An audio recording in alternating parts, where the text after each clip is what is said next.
أرسله بالحق بشيرا ونذيرا وداعيا إلى الله بإذنه وسراجا منيرا فقد قال الله تعالى في كلامه المجيد وفي الفرقان الحميد أعوذ بالله من الشيطان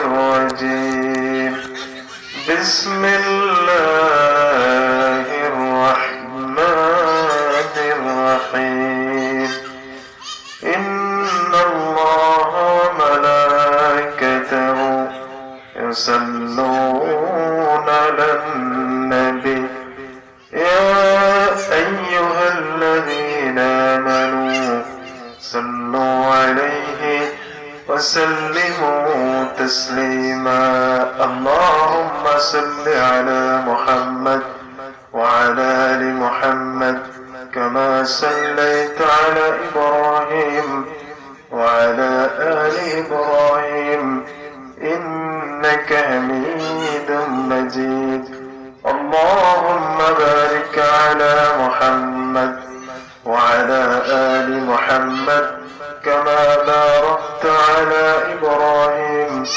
وعلى آل إبراهيم إنك حميد مجيد الحمد لله আজকের এই মাহফিলের ইন্তেজাম কমিটি এবং আজকের এই আয়োজন আল্লাহ পাকের শুকরিয়ার জন্য হোক, ইসলামের জন্য, ইসলামের প্রসারের জন্য কবুল হোক। আজকের এই আয়োজন আল্লাহ পাক কবুল আর মঞ্জুর করে নিক, সকলে বলে আমিন। ভাইয়েরা আমার, সংক্ষিপ্ত মুখতাসার কিছু আলোচনা করব। সময় যেহেতু সংকীর্ণ, গোটা পৃথিবীর মধ্যে যুগ যুগ ধরে ইসলাম নিয়ে, আল্লাহর কোরআন নিয়ে যুগ যুগ ধরে ষড়যন্ত্র করে আসছিল। এই পর্যন্ত এবং কিয়ামত পর্যন্ত এই ষড়যন্ত্র চলতেই থাকবে। কিন্তু যারাই ইসলামের দুশমন, কোরআনের দুশমন, তারা সবাই আল্লাহর কোরআন ছাড়া মানুষের মুক্তি, কল্যাণ কেউ দিতে পারে না। সেই যুগের কাফের আবু জাহেল, উতবা, সায়বা, মুগীরা ইসলামকে স্তব্ধ করে দেওয়ার জন্য, নিভিয়ে দেওয়ার জন্য কতই না ষড়যন্ত্র করছিল এবং এই পর্যন্ত এই ষড়যন্ত্র চলতেই রয়েছে। আর যারাই ষড়যন্ত্র করছে তারাই ব্যর্থ হয়ে গেছে, ঠিক কিনা বলেন? এবং তারা কেউই টিকতে পারে না। এজন্য জালেমদেরকে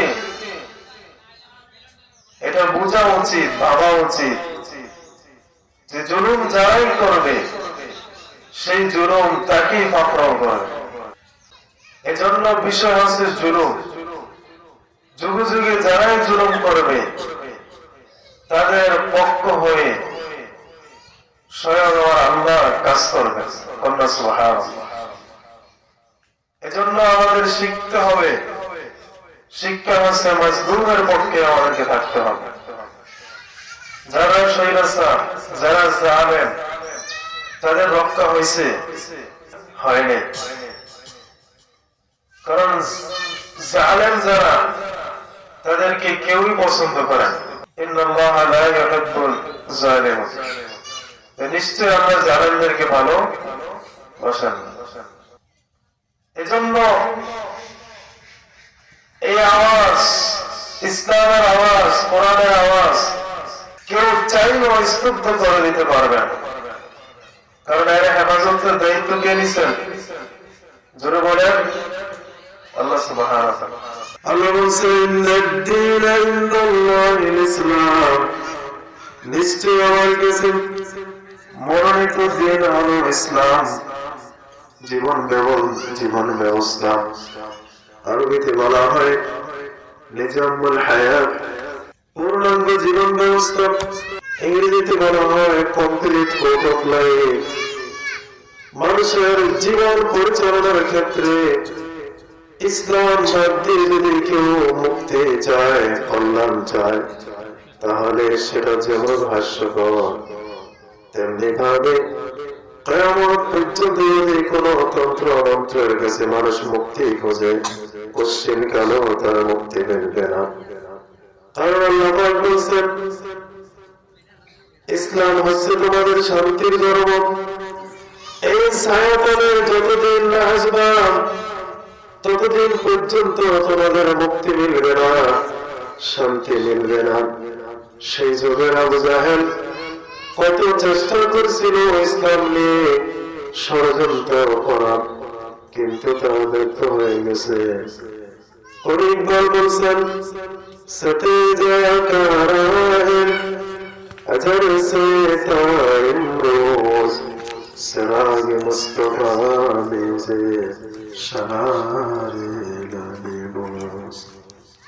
সেই যুগে আবু জাহেল চেষ্টা করেছিল ইসলামকে স্তব্ধ করে দেওয়ার জন্য, কিন্তু মুস্তাফা সাল্লাল্লাহু আলাইহি ওয়াসাল্লামের চেহারা জ্বলতে রয়েছে, কিয়ামত পর্যন্ত জ্বলতে থাকবে। পৃথিবীর কোন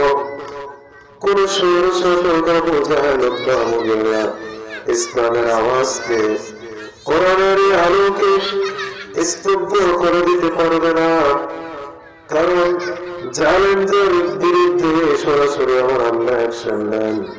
এই জন্য আল্লাহ বলছেন, ও দুনিয়ার মানুষেরা, দুনিয়ার পৃথিবীর মানুষেরা, সকল জীবেরা, তোমরা জেনে রাখো, তোমরা যদি আমি আল্লাহর কাছে বাঁচতে চাও, তাহলে তোমরা জুলুম করা বন্ধ করে দাও। কারণ জুলুম, আল্লাহর নবী বলেছেন, কিছু মানুষের দোয়া সরাসরি আল্লাহর আরশে পৌঁছে যায়। এর মধ্যে অন্যতম হচ্ছে মাজলুম। কোন পর্দা ছাড়াই তাদের দোয়া আল্লাহর আরশে আজিমে পৌঁছে যায়। সুবহানাল্লাহ। এজন্য ভাইরা আমার, ইসলামের সাথে থাকতে হবে, ইসলামকে নিয়ে চলতে হবে, ইসলাম অনুযায়ী জীবন পরিচালনা করার সিদ্ধান্ত নিতে হবে। কারণ আবু জাহেল বুঝেছিল, আবু জাহেল নিজেও বুঝেছিল যে মুহাম্মদ যে দিনের দাওয়াত দিতেছেন, তিনি তো সত্যের দাওয়াত দিতেছেন।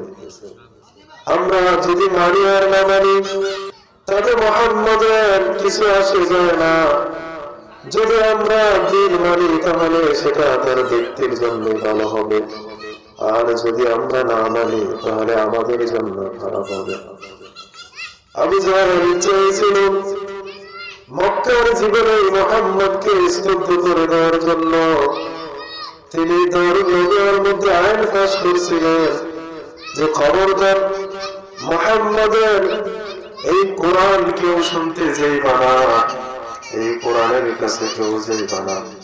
যদি যাও, তাহলে তোমাদেরকে আইনের আওতায় আনা হবে।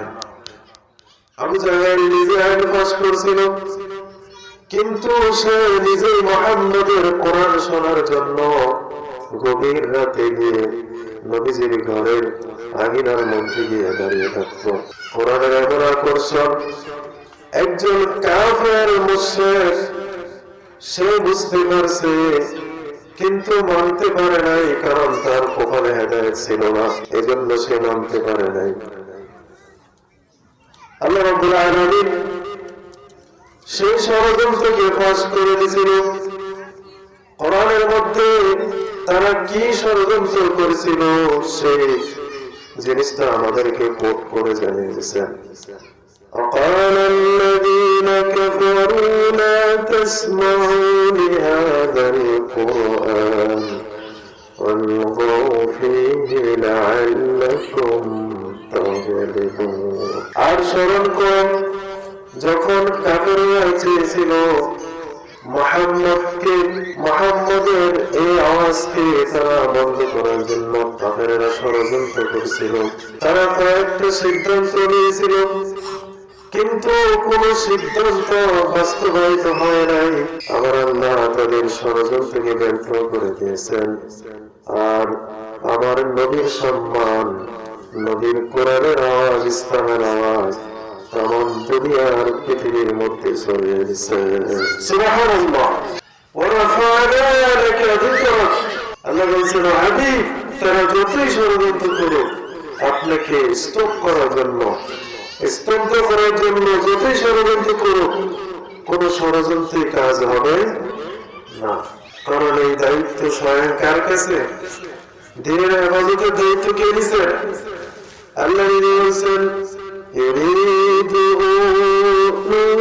নূরাল্লাহি বিআফওয়াহিহিম ওয়াল্লাহু মুতিম্মু নূরিহি ওয়ালাউ কারিহাল কাফিরুন। কাফেররা চেয়েছিল ইসলামকে, কোরআনের আলোকে ফু দিয়ে নিভিয়ে দেওয়ার জন্য, কিন্তু ইসলামের আলো, কোরআনের আলো তামাম দুনিয়ার মধ্যে আল্লাহ পাক ছড়িয়ে দিয়েছেন।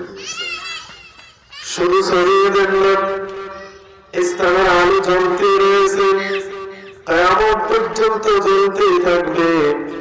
ইসলামের সাথে যারা আসবে, যারাই রাখবে, তাদের দাম আমার আল্লাহ পাক বাড়িয়ে দেবেন।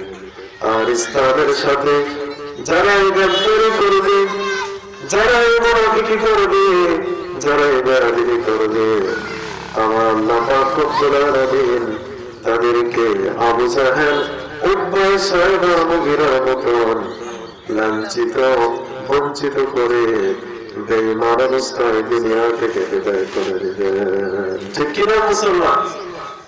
এজন্য আমাদেরকে কোরআনের কাছে আসতে হবে, ইসলামের কাছে আসতে হবে।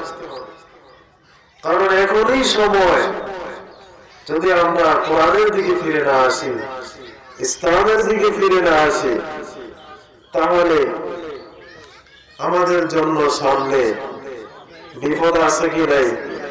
জোরে বলেন, বিপদ আছে। এজন্য ভাইরা আমার, ইসলাম আমাদেরকে শান্তি শেখায়, ইসলাম আমাদেরকে এক প্ল্যাটফর্মে আসা শেখায়, ইসলাম আমাদেরকে হিংসা, বিদ্বেষ ভুলে গিয়ে একতাবদ্ধ হয়ে, ঐক্য হয়ে চলা শেখায়। সুবহানাল্লাহ বলেন।